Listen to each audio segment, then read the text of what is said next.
Alright, this morning we're going to continue our Introduction to GitHub series for .NET, SQL Server, or TSQL and PowerShell.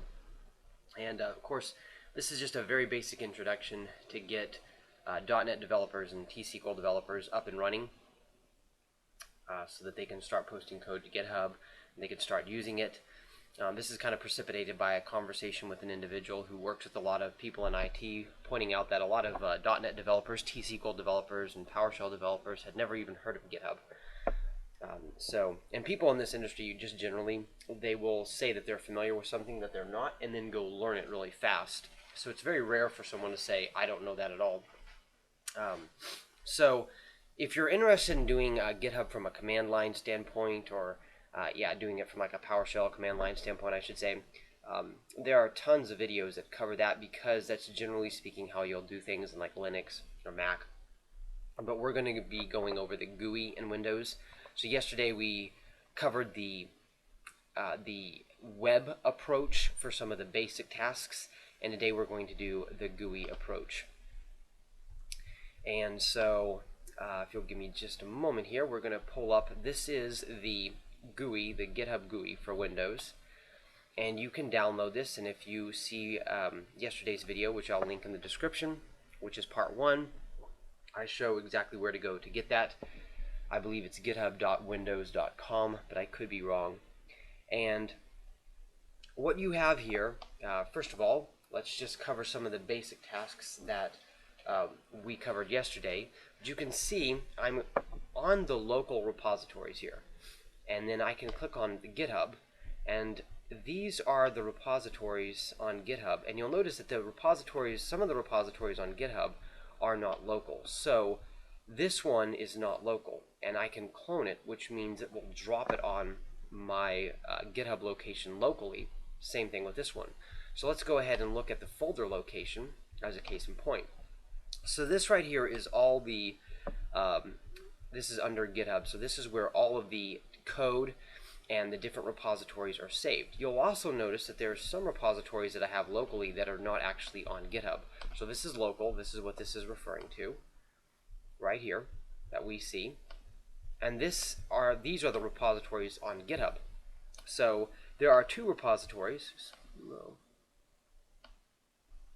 There are two repositories currently, SSIS loop with file name and MySQL, that are not on GitHub that are local. I'm sorry, that are on GitHub that are not local. I said that backwards. And then we can also see that some of the ones, for instance, ROR link shortener, this is local, but it's not on GitHub. And the same thing as storage testing, we don't have storage testing on here.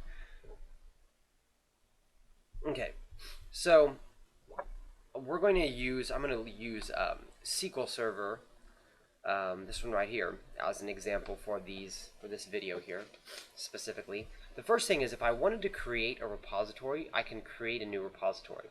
So yesterday I showed how to do that on the web-based version. I can actually create a repository, come up with a name, and you'll see it will drop off, or it will create that repository under this location.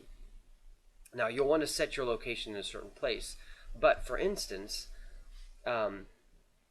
if you want to build, let's say, a new C# project, and we'll just call it Project A, and you can set up the repository here called, Project A.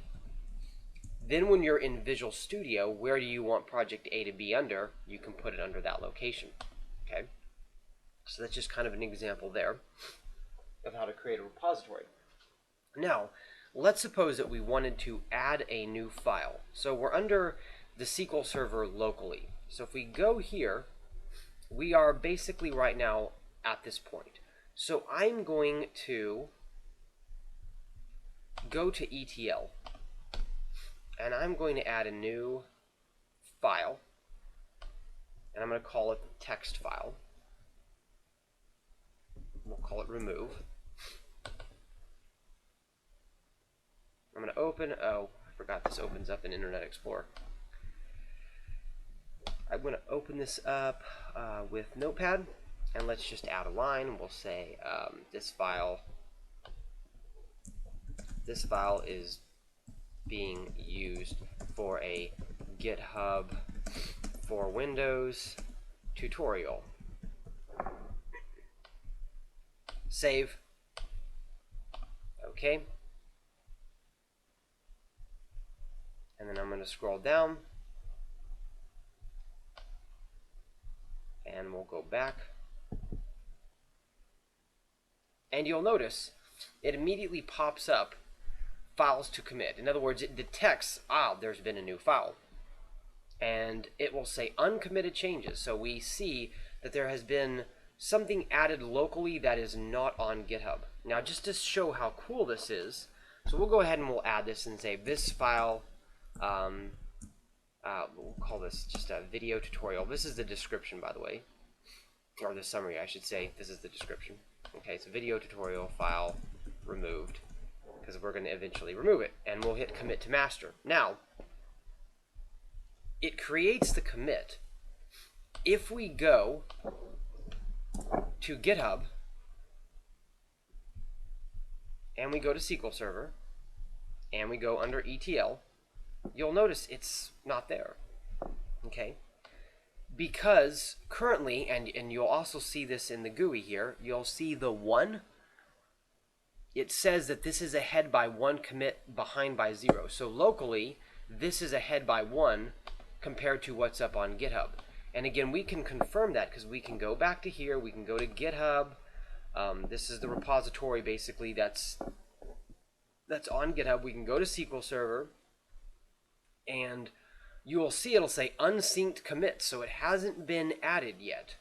Okay, so I'm going to go back to the local repository. I am going to go ahead and sync.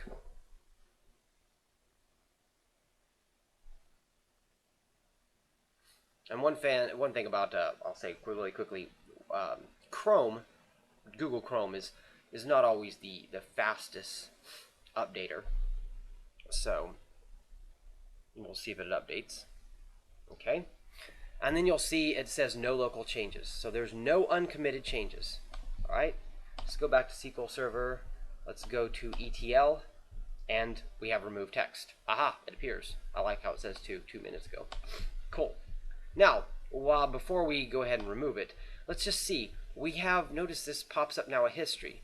So it's kind of like yesterday, we were looking at, how to view changes. You can see a history to things that have been done. Okay.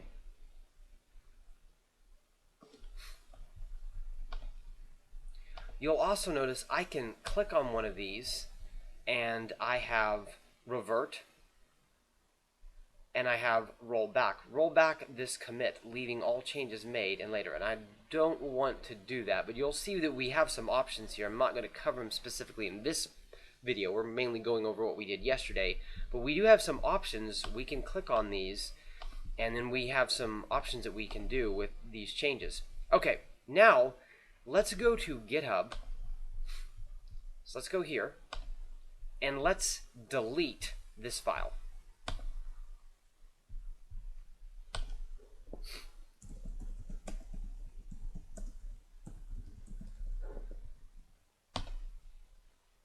Okay, file successfully deleted.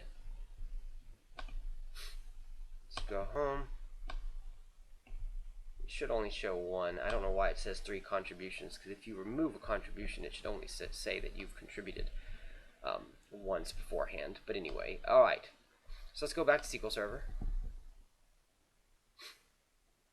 And let's go to this. So we're under ETL. We have our remove file, right? But now our sync is off, right? So let's highlight over here, and it says this branch is ahead by 0 commits. It's behind by 1 commit. So at GitHub, we removed the file. So we created the file locally. GitHub, basically on GitHub, it said, hey, we don't have that file. So we synced it. We added the file to GitHub. Then on GitHub, we removed the file. And now locally, it's saying, uh-oh, we're behind. There's been a file that's removed. So I'm going to go ahead and I'm going to sync this and show what happens, because this is pretty cool. So we're going to go ahead and sync it. And this file is being used for GitHub, and you'll see deleted. So we go here, and it's been removed locally. Okay, so just really quick, because this does seem to create confusion. A couple of people that I did talk to, they pointed out I don't quite understand. So, in other words, it's smart enough to detect the most recent changes.